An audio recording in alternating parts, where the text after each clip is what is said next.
so much for joining us here at SuperReturn International. It's an amazing story. You've launched a hugely successful women's football team in America, and now Monarch Collective, investing in sport.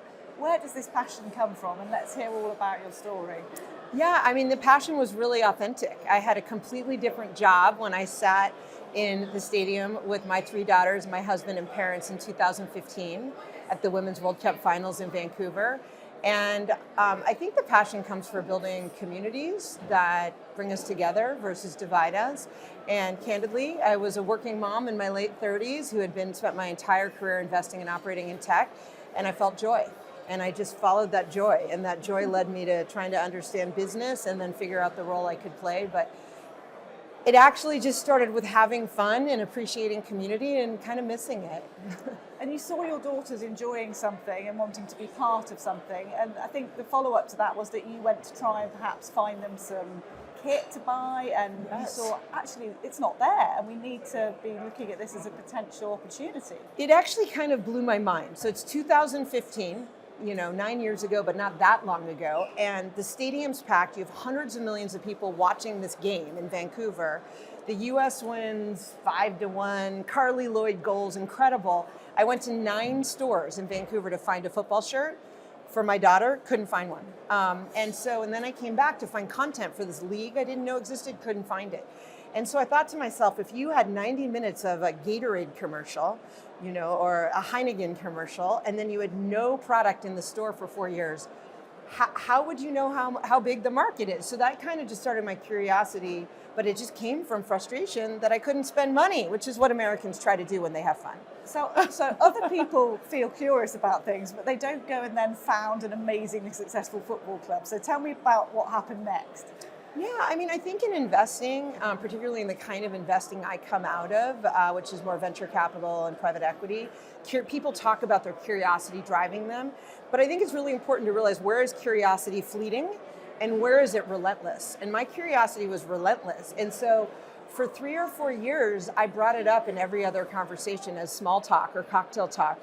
And I just found my interest in trying to understand this thing that didn't make sense to me grew deeper and deeper and deeper. And it led me to getting to know players like Alex Morgan and Megan Rapinoe and Crystal Dunn, Kelly O'Hara, who taught me the game from the player perspective. And I started out by being an advisor to the U.S. national team union to figure out how to get them paid.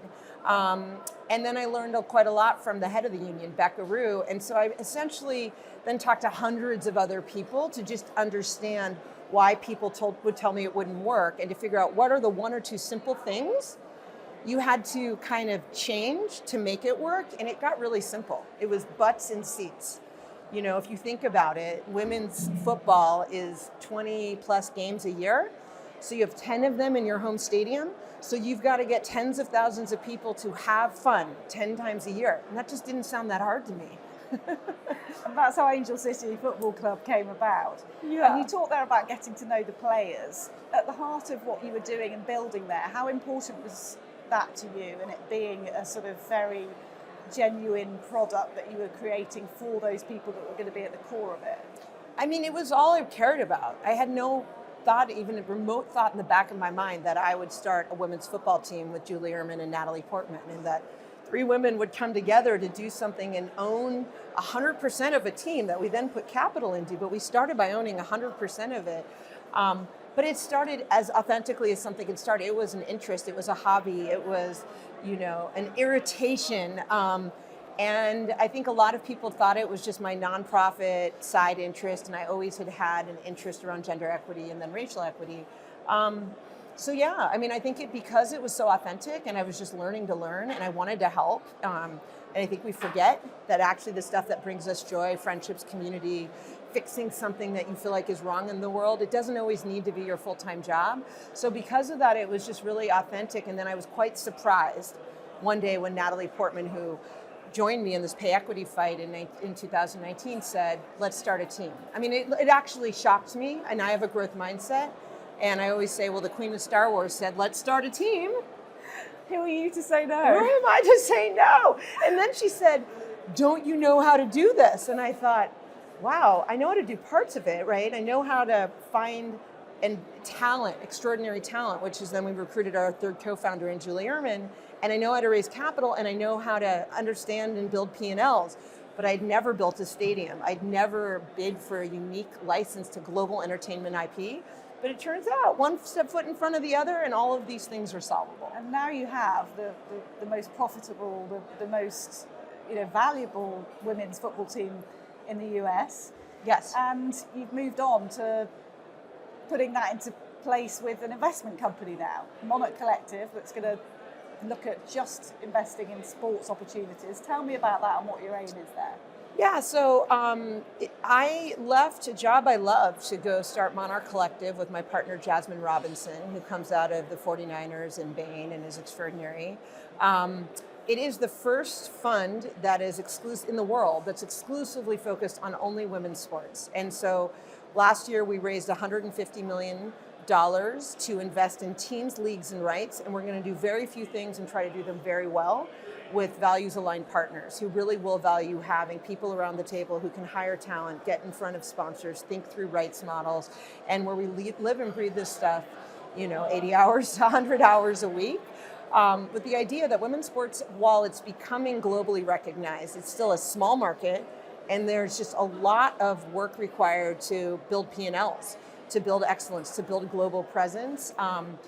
And so, Angel City, we are at 34 million in revenue after 2 years, and we're the highest revenue team in the world, I believe. And that just takes bringing in the best talents and being available to work with them every single day and finding the A+ people who also care about your values and community and what this means to the local population. Indeed, that's got to be at the heart of what you do, because if you're talking about sport as an asset class, at the end of the day, that's, women on a pitch, on a court, at the heart of what you're doing. Yeah, and I think it's actually important to talk about sport as an asset class. The women's side, all of women's sport globally is a $1.3 billion market. Men's sports is about $500 billion, right? So we're a fraction of a percent. We are exclusively focused on the sports that will ride media revenue curves, visibility, ones that will change culture and systems, and that is football, or soccer, as we call it in the US, basketball, golf, tennis, cricket, rugby, but it's very focused, and we may make 1 or 2 or investments in a year and work every single day with those teams. So we have a lot of work to do to march from $1 billion to $2 billion to $10 billion to $30 billion. And I think a lot of people are going to mistake good for great. And great comes from having mission alignment and people who actually walk their values every day and know what to say no to as much as what to say yes to. And it doesn't land on your lap. You have to hustle hard every single day, be humble, and then be excellent. So you talked there about being humble, and I guess at the heart of what you do is that you have 3 girls at home, your daughters, who are watching what you do. How motivating is that for you, that you're showing them that A, this is what a woman can do in business, but B, this is how important women's sport is? Yeah, I mean, it's special. I think it wasn't the driver. I think in some ways I did this for me as much as them. And now I think it's just starting to set in how meaningful it is for them to see the world changing. And it's meaningful in that just their biases are not embedded like ours. My oldest daughter, about a year into Angel City, said to me, "Hey, Mom, when are you going to start a men's team?" And it blew my mind, because and then you see these 14-year-old boys at Angel City, and we're about 50-50 male, female, and they want to come to Angel City games versus go to a lot of men's sports. And so I think it's almost the invisibility of all girls can grow up thinking they can be president, prime minister, professional athlete, that changes things. And then also the other thing, I think in a lot of ways what inspires me is my partnership with my husband and finding male allies in the investment world at home, because it is the yin and the yang, and it is finding allyship, because I'm still often the only woman in these rooms with a lot of amazing men who run the world. And we have to figure out how to partner to change things where people realize it's a time to elevate the female voice, but in partnership with people who have other skills, and they can be male or female. And there's so many parallels there between both the sporting world and the private equity world in terms of that gender equality, isn't there? Yeah. And those different voices are good for the the bottom line in the end, aren't they? I think they really are. And if you look at the highest performing teams in the United States in football and soccer, They're almost all female-led or heavily female-influenced. I was just listening to a podcast about Emma Hayes, and Emma Hayes' impact on Chelsea and now the U.S. national team. I think it's a time where the great men play a role. They may play a big role, leasing the stadium, providing feedback, being big investors, but elevating the female voice is first and foremost. That feels like incredible allyship where it's earned, and we all have to earn it. These are institutions that will last far beyond us, and we often have to make decisions that are not purely financial, but if you do them right, I think you drive outcomes. I mean, at Angel City, we donate 10% of every partnership contract to the community. So we've put a couple $1 million into free food, free sports bras, community gardens, educating female coaches. And because of that, we have the highest sponsorship revenue in the world. So anyway, it's only to say that I think it is figuring out where you show up as a woman, as a man, as a partner, whose voices you elevate, and where you make decisions that are non-obvious that can play out if your heart is on the right side of history and mission. I can't think of anyone better to be elevating the female voice. Cara, thank you so much for joining us. It's been absolutely fascinating to talk to you. Thank you so much for having me. It's a pleasure to be here.